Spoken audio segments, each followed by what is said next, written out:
Well, good evening, everyone. My name is Melanie Olson Cox. I am the Communications and Marketing Supervisor for Stillwater Area Public Schools. And we are excited to welcome you to our preschool virtual open house. Tonight, we have a great panel and team of people that have worked hard to present some great information to you, and we look forward to sharing that with you. Some of the ways that we like to run our open houses, we like to go ahead and just kind of go through some basic information that we'll share. Then we'll go to our panel discussion, and then we'll have a time for questions. We do have the chat being monitored by my teammate, Chris Kriesel, and she is going to, take any questions that maybe don't get answered through the panel or through our presentation, and she can kind of roll those up to me. So if you do have something you think we want to go ahead and address, feel free to put that in the chat. Does anyone have any questions before we keep going? All right, well, let's kick it off. Like I said, we have an awesome team of people here tonight with you, and we'll go ahead and we'll have them do our introductions later when we get closer to our panel, but we do want to mention we have two parents, guardians here to talk about their experience with our preschool programs, as well as 5 different staff members. And Chris, who is our marketing coordinator, and she's been working for Stillwater Area Public Schools for a really long time and has a lot of great knowledge too. So, all right, we'll move right into our programs. We have programs tailored for every age. Our 3-year-old programs are housed at the Early Childhood Family Center. We call our 3-year-old program Preschool, which is designed to be a gentle entry into the preschool experience because it's only in the half days, like a part-time schedule.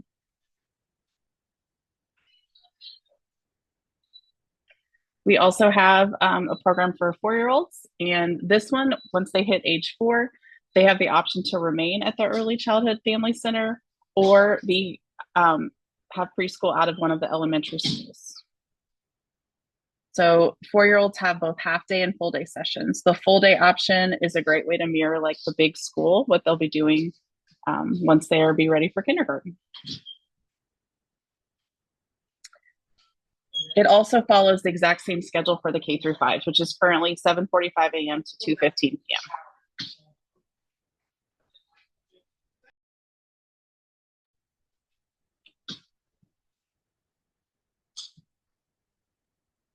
Sorry, I had to mute for a second.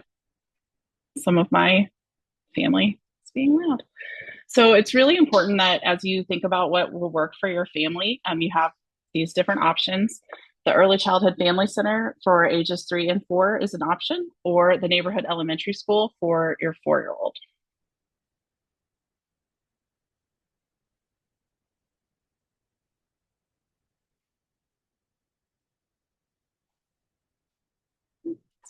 Going too fast. The 3-year-old programs are housed at the Specialized Early Childhood Family Center, like we talked about. Those facilities are designed to be state-of-the-art, designed for those early learners. There's specialized gyms. I learned about the big gym and the little gym when I was there recently. Hub of peers, this unique environment where every student in the hallways is preschool age or younger. So that's going to be the experience at the Early Childhood Family Center.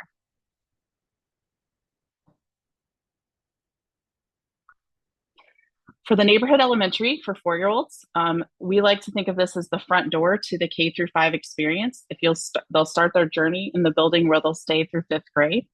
It makes that really cohesive neighborhood school connection. They'll build roots with the principal. They'll see their K through 5 peers that they'll be around for the next few years. Same thing, same high quality licensed early childhood educators in every classroom.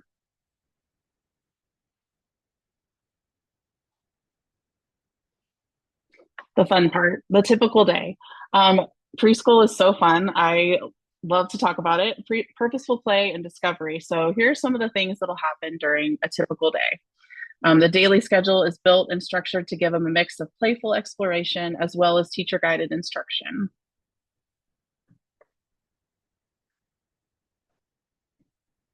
A lot of times people do ask about the free lunch and free breakfast, so kind of touches on that as well.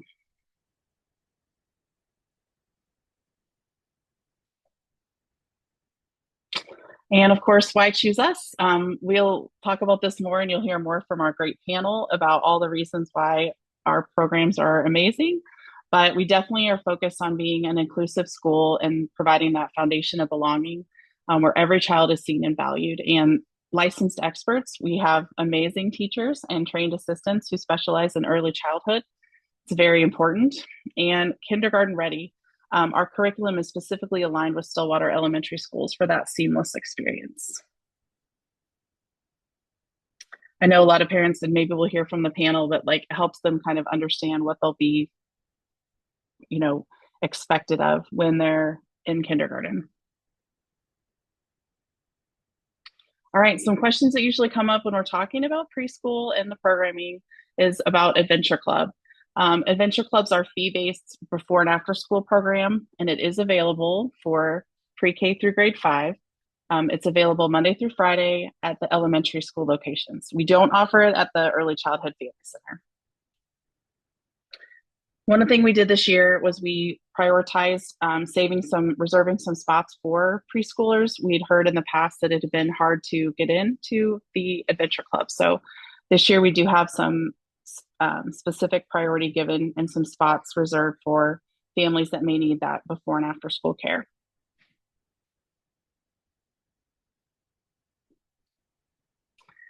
All right, another common question is about transportation. Transportation is available for our, I believe it's for 4-year-olds, and I was talking to transportation earlier to go through this. So you must live greater than a half a mile from the neighborhood school, and we don't provide transportation for the Early Childhood Family Center. It is possible as part of a special education or IEP, there could be transportation accommodations, but it's not for everyone. And also, if you alternate enroll, you must provide that additional your own transportation.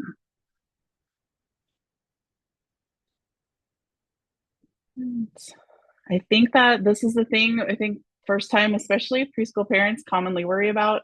And we'll talk through some of these things when we hear from our panel. And I think that's really what makes a difference. Hearing me talk about it probably won't make much of a difference. It's been a minute since I've had any preschoolers. But we will talk through these things and just sort of, if you have other concerns that maybe aren't addressed as a parent, feel free to bring them up.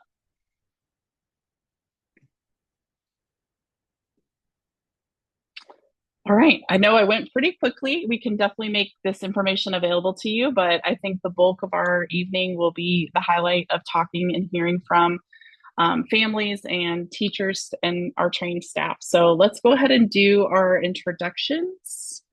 And I think let's just go in the order that's listed here. If you guys can just go ahead and when it's your turn, like unmute and introduce yourself. I think, a couple of things that are important to you to share would be great. That will help our discussion. Does that sound good? Well, and if so, we'll start with Sarah. Hi, everybody. I'm Sarah Lutz. I have 3 kiddos. Their ages now are 10, 8, and then my youngest is 4.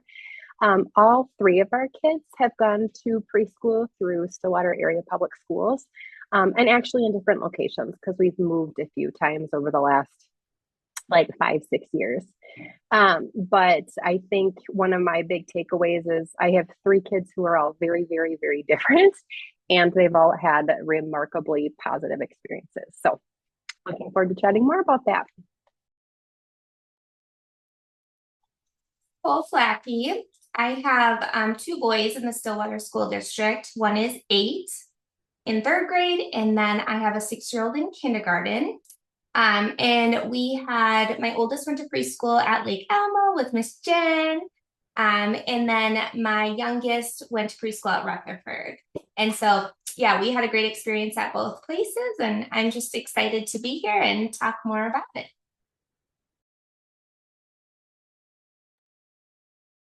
I'm Jen Richmond. I'm the preschool teacher at Lake Elmo Elementary. I have been there for the last 8 years. I have 4 children of my own, 18 to 26 years old, so no little ones anymore. And I love being in the classroom every day and watching the kids grow and change so quickly.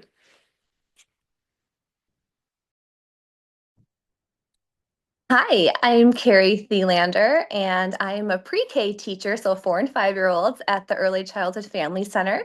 I teach full day preschool, and I do have kiddos that come in the morning and then go home, so half day, and then ones that come in the afternoon and come home. And then I also have friends that stay all day, so I've got that unique perspective as well. My family and I, we have 2 children in the district, and we just are all about Stillwater ponies. Love this district.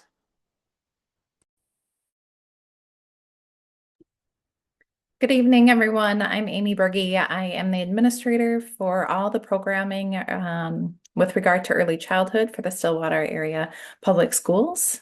I also have 2 children that have gone through the Stillwater area public schools. Thanks for joining us tonight. 1, 2, 3,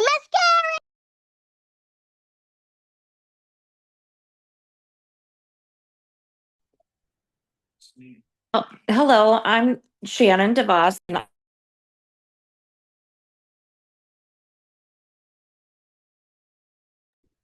think it might have kicked her out again. Tina, do you want to go ahead while we get Shannon back? Hi, I'm Tina Thompson, and I teach one of the 3-year-old program at the Early Childhood Family Center. And this is my 5th year teaching 3-year-old preschool for the Stillwater district. Previously, I was a special ed para in the early childhood programs in Stillwater.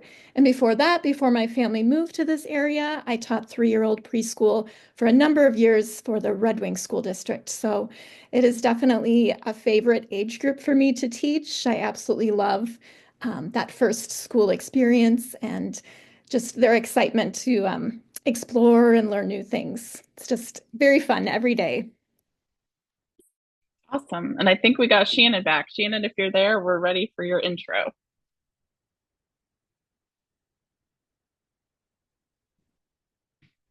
Oh, she's still muted. You're muted, Shannon. Sorry, I can't. There you go. Okay, There can you you hear go. me now? Oh, that's embarrassing. I'm Shannon and I'm the admin assistant. And I will be, I help with all the preschool enrollment, scholarships, transportation. I help with all of it. So yeah, I've been there going on my 5th year. So Definitely, you're the key holder to a lot of the information that people want, need, and all their questions. So we appreciate yes. you joining us. You guys, Yeah. like I said, are the experts for sure. So, all right, well, let's go ahead and go through some questions. I think maybe for this, I think it's still helpful to see who's who. So I'm going to leave that there. Let's just start trying to decide where I want to start. Let's start with like a parent kind of like this. Let's just start with the start of the school year and let's do a parent perspective first. So, a parent who's willing to share like about the specific experience and like kind of the vibe of their first year, whether it was 3 school or 4-year-old preschool. So, I don't know if Sarah or Nicole, if you guys want to share, just tell us about your child's experience and the vibe of their year in preschool. Nicole, do you want to start? Do you want me to go for it? Go for it. Okay, I'm just debating like which kid because I have so many. Why don't I just go with the one who's actually currently in preschool? So my youngest is Alexander. He went to like a center childcare within the area, basically from when he was 1.5 up until the start of this school year. And of my 3 kiddos, he's probably like the slowest to warm. The other 2 were just like right out of the gates. But he's just slower to warm. He's quiet. He's kind of a sensitive little dude, and can get like overwhelmed in louder environments. So, I mean, I knew that because we'd already had his particular teacher, like I knew that she was going to be like a wonderful fit for him. But all kids are different, right? And I knew that it took him kind of a long time to get comfortable at his childcare again, just because like the number of kids and like the volume level and like that kind of a thing. So I think I had a sense of calm and security knowing that like things were going to go well, but that it could just be like a little bit of a slower not rough transition for him, but just that it would take some getting used to. And I think it was spot on. So he really needed like 2 weeks to come out of his shell, to feel comfortable. He, was able to share that he was a little bit sad about not seeing, his old friends, but, over time, he started making new friends and he had things to share about them. And he loved the kinds of projects and activities and things that Miss Sherry does with the kids. He loves like the little science projects that they do. He loves when they do recipes together. He loves like all of the phonics and reading instruction that they're getting, but to him is still, play. He gets tons and tons of play. So this point, halfway or a little over halfway through the year, he's very happy. He loves talking about all of his friends. He loves talking about everything that they're doing. And I think he's settled into just sort of being comfortable in a new place and being comfortable with new people. And that is, this little dude loves the bus. So it's been a really, really great school year and we're only halfway through it. That's great. Nicole, what would you have? Do you want to add anything? Yeah. So we've had a wonderful experience as well. I would say like one of my biggest fears going into it was I was a stay-at-home mom before my kids went into preschool. And so like with my oldest, it was more like the fear of like, okay, how is he going to separate from me? Like this is a really long day for him.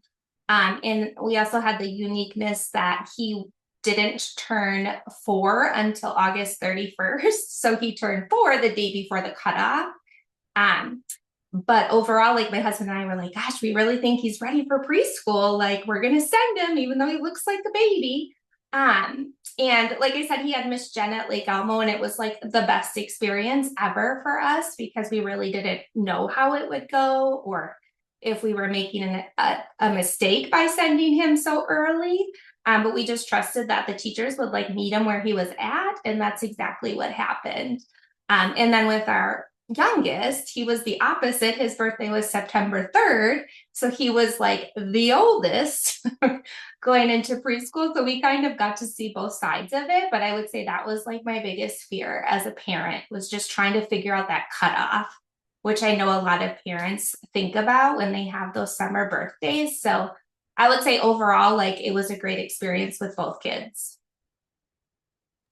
Awesome. Thank you. And from a staff teacher perspective, if some of you want to share like why it is so important to give them a high quality start, like what makes that so vital for their success in elementary school, their future success.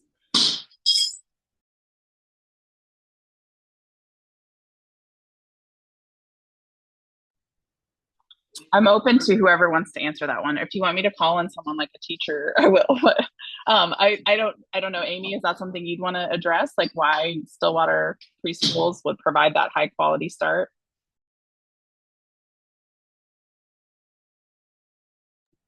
You're on mute. Yeah. No, sorry. We believe that the high quality is having students come into a warm, welcoming, nurturing environment with someone who is specially trained working in early childhood, like all of our staff are in the classroom. And our biggest focus is that social emotional development. So again, just getting kids in to make friends, have those solid peer relationships, learning how to take turns, just learning what it's like to come into a classroom with other kids. And it's in a playful, joyful way.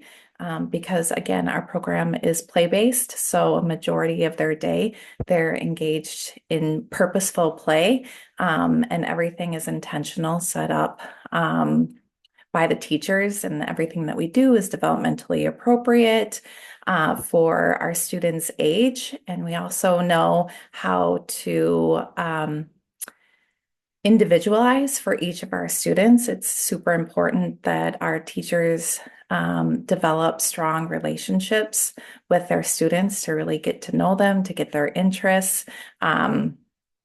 That's how they grow and develop when they have those strong relationships and bonds with our students. And the academic stuff always comes, but again, it's that kids are having fun, kids feel safe, and that they're learning in a nurturing environment. That's great. Yeah, the play-based and yeah, you're right. It all that social emotional comes first, and then the academics kind of go with it. That's so important. Anyone else want to have anything they want to weigh in on, or we'll keep moving? Okay. All right, let's talk about like the environment and learning. You know, we talked about we have two different options, the early childhood family center or the elementary locations for the 4-year-olds too. So let's talk a little bit about that. So let's start with parents. Why don't you share what you loved? And I know you guys talked about it a little bit with teachers and stuff too, but what did you love most about your specific site? I know we don't have anyone that had a student at the early childhood family center. So we'll get some elementary school perspectives, if that works. Sarah or Nicole? Well, I can actually speak to both just because the year that we moved, so my daughter and my middle kiddo were at the family center. So for 4-year-old preschool, my daughter did 4-year-old preschool at the family center. And then my now 8-year-old did preschool at the family center. And then now we're doing the elementary thing. So we've done both. I mean, on the elementary side of things, just because he's my youngest with older siblings, man, is it convenient. It is just so incredibly convenient to be able to get the kids on like one bus, one time, same calendar, same pickups, same drop-offs. And I mean, Adventure Club is just like, we just need it. Like my husband and I both work outside of the home. Apologies if you can hear them having things upstairs while they're trying to get ready for bed without me. But like the convenience and just being able to be part of, I think, that elementary community has been really beneficial because I think my youngest feels like, you know, he's an Anderson kid like my older kids. But there's still such a strong sense of community at the family center as well. And that can actually be nice when you're like, oh, these are all little kiddos. Like they're all, you know, 3 and 4-year-olds. There's like family programming there too. So it's just like a little bit of a different vibe, and both are wonderful, but just like in different ways. Was there more to your question? Did I hit on it? I can't remember because I got distracted by this going on upstairs. I know we're all multitasking to some degree. I've got teenagers eating second dinner across from me at the moment, so I get it. No, I think that covered it. I think the idea is just to kind of share with our parents that are considering that, like, you know, I know, you know, sometimes you hear things from people and you're not sure what'll be the right thing, and of course, you know, it can be circumstantial. So just some of that, like, understanding more about what it feels like to be a part of either one of those. Nicole, do you want to add anything about location elementary? Yeah, so we've been at 2 of the elementary buildings with my boys, and I would just say to them, they were so excited to go to like the big kids school, right? So it was like a really nice transition overall. Like my youngest was so excited to go to his big brother's school. And then it was also fun for his older brother to be like, oh, you know, like on the first day, I'm going to show him how to get to the door and like where the preschool room is and all of that. And then just making connections in the building, like they got to know the staff already. Like in the preschool, they got to know like who works in the library and who's in the office and the principal and just all of that, which made the transition into kindergarten that much easier, like on us as parents, but also on them because they kind of knew like, oh, I've already been to this school. I've been doing this. I got it. So yeah, I really liked being in the building that they were going to like finish out their elementary years in. Awesome. Thank you both. Melanie, sorry Yeah, to interrupt. I could go ahead. also speak to that. So I do teach at the Early Childhood Family Center, but our boys both did the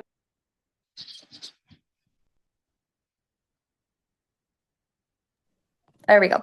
Through the elementary buildings. And like Nicole had mentioned, knowing on that first day of kindergarten that they had had a full year of preschool in the building and they knew where the lunchroom was and they knew where the library was, that was like so comforting for them, which I really appreciated. Now, being a teacher at the Early Childhood Family Center, it's just a little gem. I love it. It's my very favorite place ever. As Sarah had mentioned, there are little people everywhere and everything is little. Chairs are little, and we have the bathrooms inside of the classrooms and the toilets are little and the playground equipment is little and we've got these two beautiful gyms. And so I really don't think people can go wrong with either choice.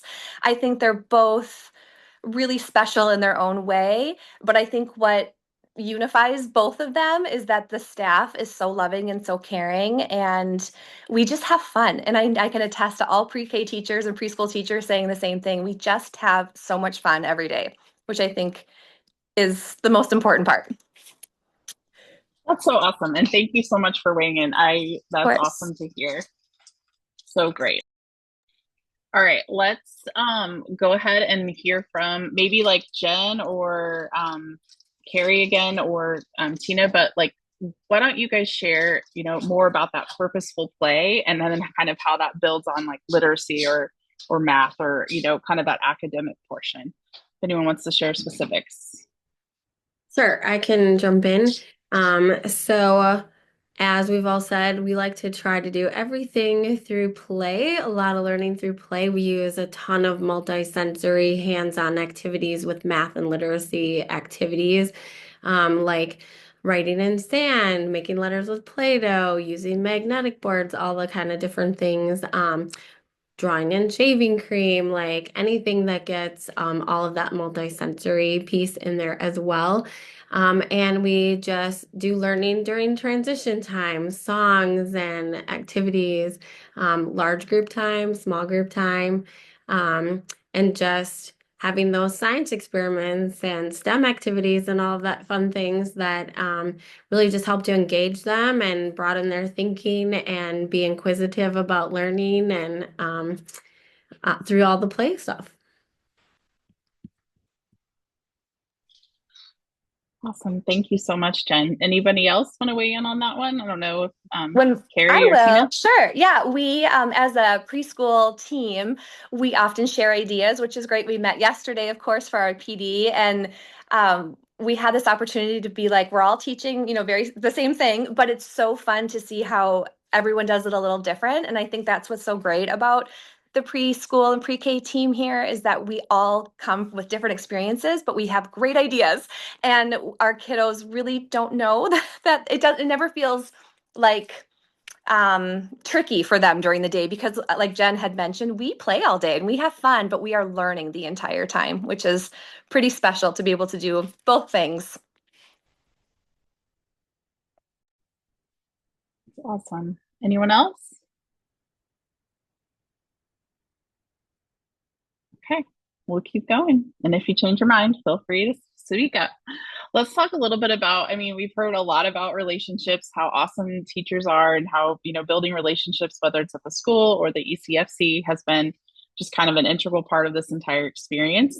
Let's talk a little bit more about that. And from a parent perspective, how would you describe your relationship with your teacher? I know we've heard a little bit about that, but maybe specifically, how did they keep you connected? Like what kind of touch points were happening, during the week or monthly? Maybe share a little bit about that. Nicole, do you want to talk about that? Oh, they use the Seesaw app, which it was kind of nice because then you get used to it because in elementary school, a lot of the teachers use Seesaw, and they would send like parent letters once a week, usually kind of laying out what the week was going to look like or if there were any special days. My younger one is like a very high energy little boy. And so I had regular check-ins with his preschool teacher. But it was nice too that like she kept that communication open and it was like comfortable for me to email her during the day or message her on Seesaw just to like check in, like how's his day going? Is there anything that we can do at home that could help?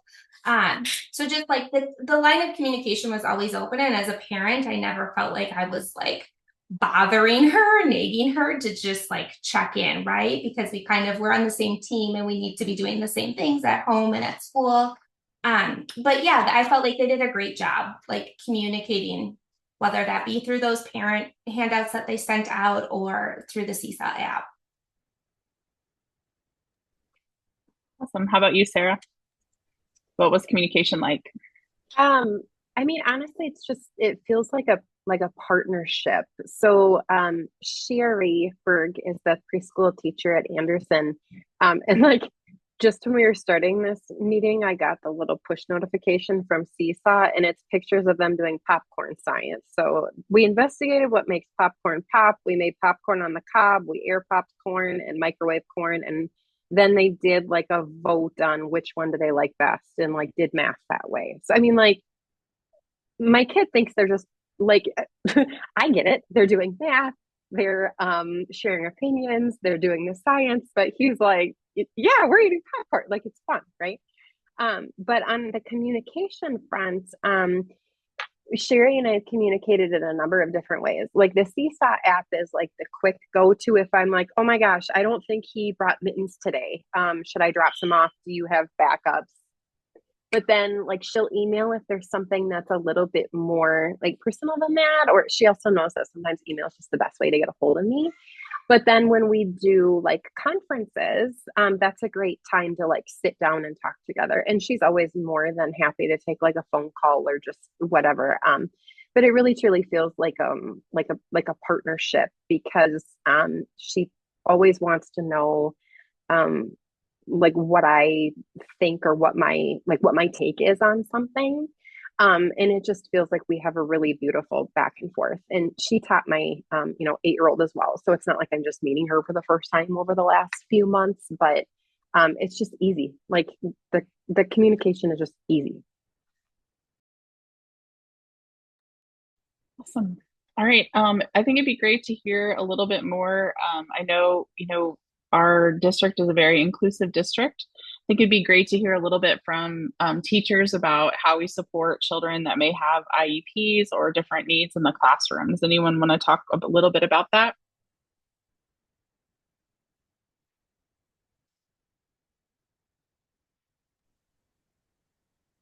I can. Um, so my team and I, we are all experts in different areas. So we definitely rely on one another. But I do work with OTs and PTs and speech teachers every day. And I also pair and partner with 2 different special educators because we have a lot of friends coming in and out of our classrooms every day. Some come in the morning, some leave in the afternoon, some come from other classrooms. And so it is just really, really beautiful to see um, just how these friendships develop when we're all put together, but when we're also just coming and going and there's lots of activity. And our kiddos are just so sweet and they're so interested in one another. And it really opens up a dialogue about different abilities. And everyone has just become so accepting and at such a young age. And it's just such a beautiful a gift, really. I'm lucky to partner with our 916 district, which is our auditory oral program. And so I have some friends who come from that program every day. And then I also have children in my class who are medically fragile. And so I have learned as a teacher so much from just the teacher experts that teach alongside of me, but also from the families and parents. And like Sarah and Nicole were mentioning too, this is truly a partnership. When these of course are your precious babies, but when they're not with you, they are mine. And they are my teams. And we really do truly look at this as a partnership, and everyone belongs in our classrooms. And that's really the beauty of our public education program here in Stillwater. Awesome. Thank you so much. Let's talk a little bit about, I know we talked about some of those things that people, that parents may have concerns about, some of those transitions or different things that maybe, kids are doing for the first time outside of the home. So let's talk a little bit about it. And from a parent perspective, what do you think was the hardest adjustment for your student in going into preschool?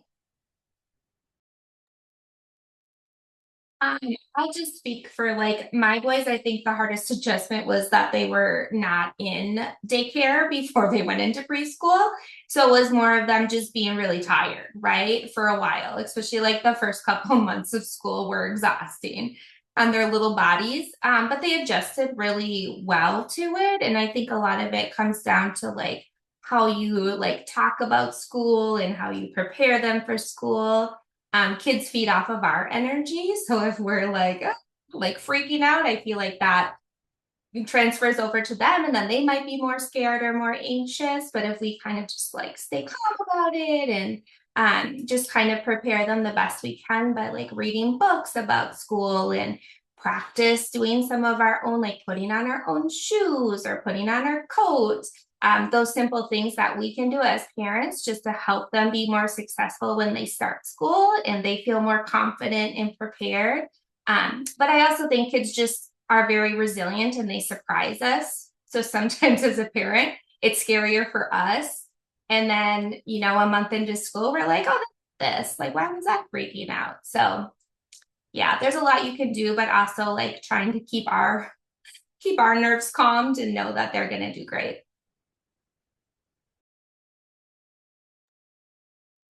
I remember thinking that when my daughter was going to kindergarten, they had to remember their lunch number. And I was like, there's no way she can remember it was like five numbers.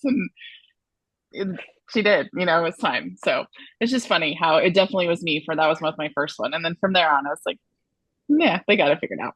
Sarah, did you want to share something too about the transition? Yeah. Yeah. So I think, I mean, we knew for like several months, basically over the course of the summer, that my youngest was going to be making this switch from his childcare where he had been for, 2 years to like a totally different building. And I think like we talk about it, but to him, like I just knew that it didn't really make any sense. Like what school? This building, that building?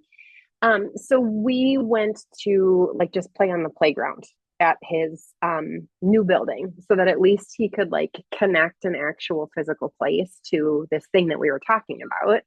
And I think that, I mean, like, who doesn't love playing outside and playing on the playground, right? When you're 3 years old. So I think that was really, really helpful. Just in those summer months to make it a little bit more concrete. And then he already had like a positive thing that he could immediately picture and have like warm, fuzzy feelings about when we were talking about, oh, that you're going to get to go to your, sister, your older sister and your older brother's school. So that worked well for us. That's awesome. Why don't we hear from some of our amazing staff about like what else you think is important for students to do that may be headed to preschool? Like what are some ways to help parents can help with that transition? Um, I'd love to hear from you. I don't know, Tina, if you have anything on that one. Yes, I do. That's definitely a big topic with 3-year-old preschool because generally, or I get a number of students where that is their first time separating from parents. Maybe they've come to the center and gone to ECFE classes together with their parents, but then this is their first time they say goodbye to their parents on the sidewalk at carpool, and the parent has to drive away, and it's their first time at school by themselves. So we definitely have, some tears at the beginning from a few students, but I always tell parents, just as Nicole was mentioning too, that, just say your goodbyes, keep it positive because they do feed off of, if parents are very anxious or if parents are hesitant to leave, it only makes it a little more challenging for the student. If you just give them a hug and say goodbye and head on your way, we will take good care of them and make sure that they have a good day. And probably by the time we walk into the school or into the classroom, they are all done crying and they are so excited to engage in the play activities at school that they are over it typically very fast. And it's always harder on the parents, I think, because they don't get to see that. Sometimes if I get a chance, I'll quick snap a picture of them playing with an activity and post it for the parent to see on Seesaw, like we're all settled in. The day is off to a great start. So, but I feel like it's harder on parents because they have to go away and not see always, that, oh, that only lasted 30 seconds and now they're happy at school. So just encouraging them that they're going to have a good day and their teachers are going to take good care of them. Um, I think that just makes a huge difference. And we are all ready to handle however their day starts and just make it a great day at school for them.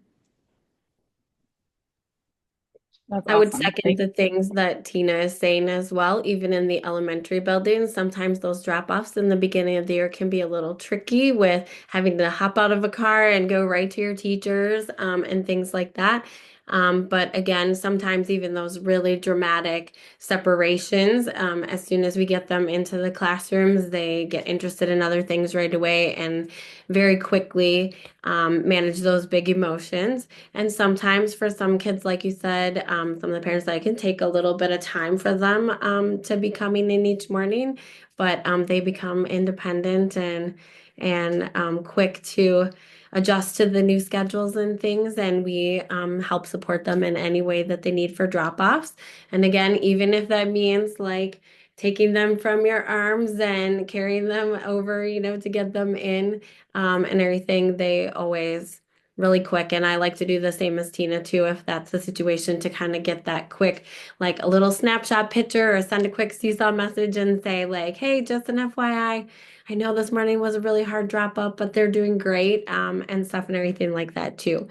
And one of the things I would also say, when thinking about getting your students ready for back to school, kind of like Nicole had mentioned as well, working on those independent skills with getting on your own jacket, practicing, zipping or putting your shoes on, or different things like that, as well as toileting and bathrooming. Sometimes that can be a really big thing for preschoolers coming in. They're like, I don't like toilets flushing. I don't know how to wipe, all of those things. So I'm supporting your child in a lot of those independent skills. And again, same thing with all of the positive talk about going to school, being big kids at school, and all of those things as well.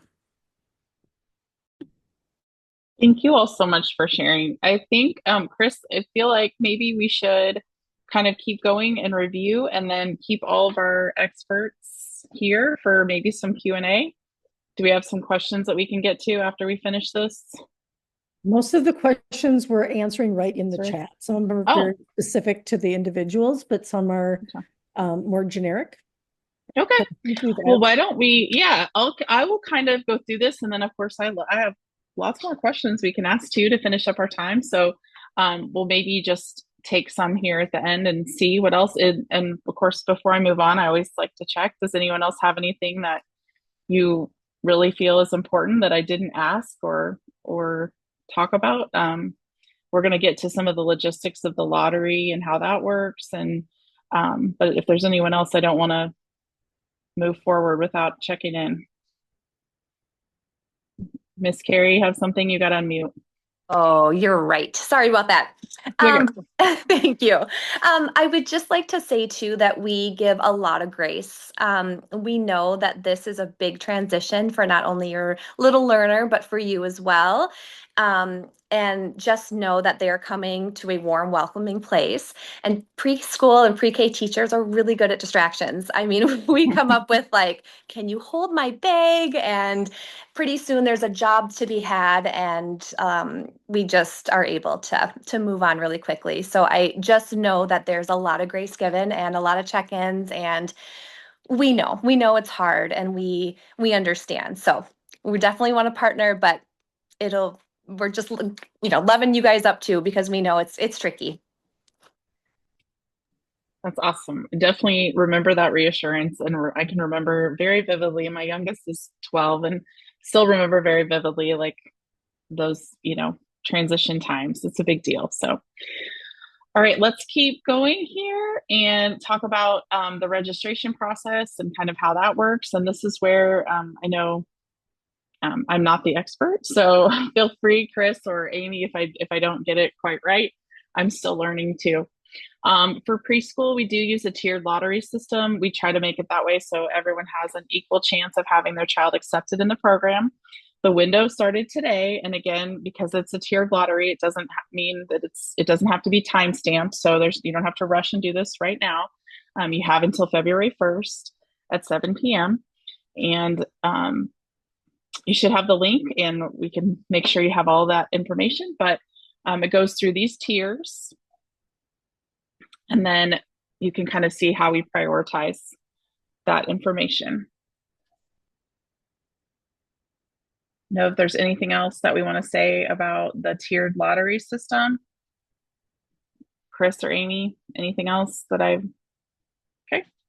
I see we have a question about that saying, Matt says, we would like to enter the lottery, but we would need the before and after school program options. How do you find out if that is available? We would not be able to do that if that is not an option.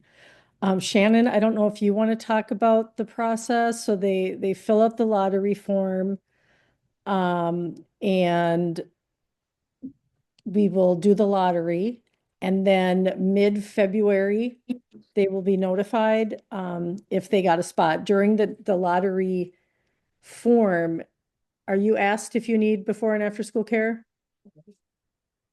Yes. Yep. So in the lottery form, you are asked if you need before and after care. And then, like you said, we take they will take the first 10, and then someone from Adventure Club will notify them mid February as well. So, but you have to be accepted into the preschool program first. I think I'm trying to think through that too, because I know we changed this year with reserving those spots. So just to reiterate, they would fill out the registration for the lottery, be notified about the lottery after around mid-February. And then at that point, someone, if they were accepted into the preschool and wanted to move forward, someone from Adventure Club, if they were able to be one of those spots, would reach out. Correct. Okay. Yes. Thank you. Yep. Yes. Yep.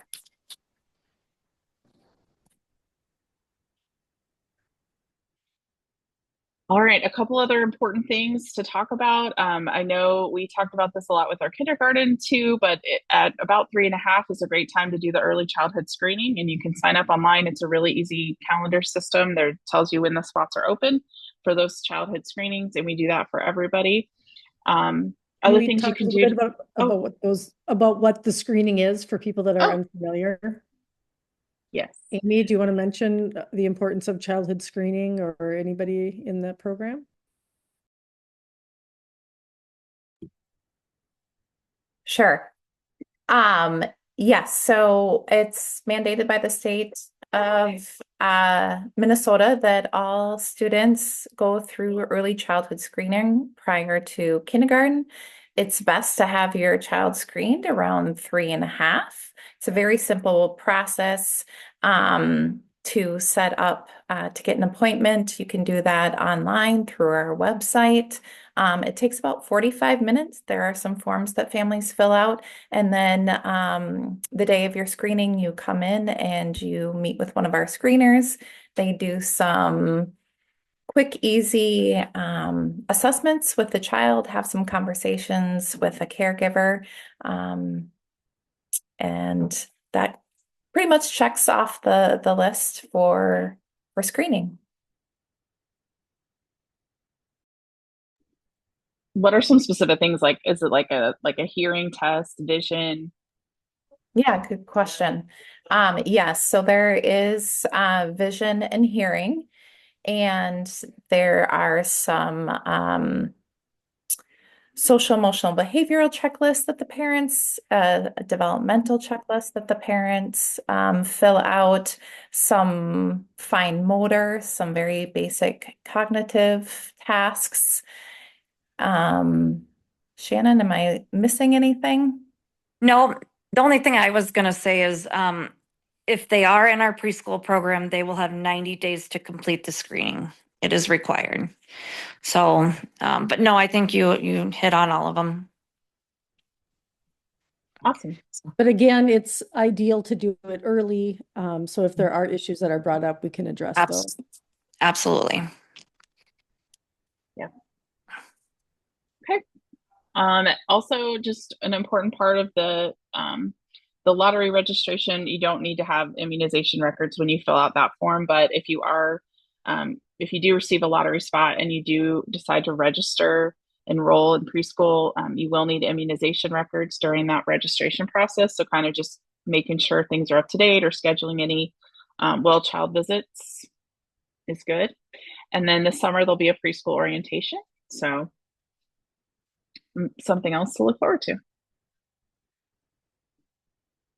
All right, we can go through any questions. I would encourage you guys to follow us if you don't already, as far as just seeing what we're all about and what's going on in Stillwater. There's so many awesome things. Definitely, I need to spend more time at the ECFC and preschool, so we can share more about that. But we do try and share a lot of great things on our social media, so we definitely would encourage you to follow us there. And then if we do you want to do any other, if you have questions that you don't want to ask in the chat here on this recorded meeting, you can send us an email, communications@stillwaterschools.org, and Chris or myself will receive those emails and we can respond to you. I feel like we've had a really great discussion, and I just want to thank all of you guys for joining us. To our families that are here, I definitely would encourage you to reach out if you do have questions. We're happy to help answer them. I know everyone here, like everyone's talked about, is really caring and warm and really wants to make it a welcoming place. So please do reach out if you have any. But thank you all for joining us. I appreciate your time. Time is valuable, and it means a lot that you took time to join us tonight. And I appreciate all of you. So we'll go ahead and call that a wrap. If you are still asking any questions in the chat, you're welcome to stay on. I'll be here for a few minutes. Thank you all.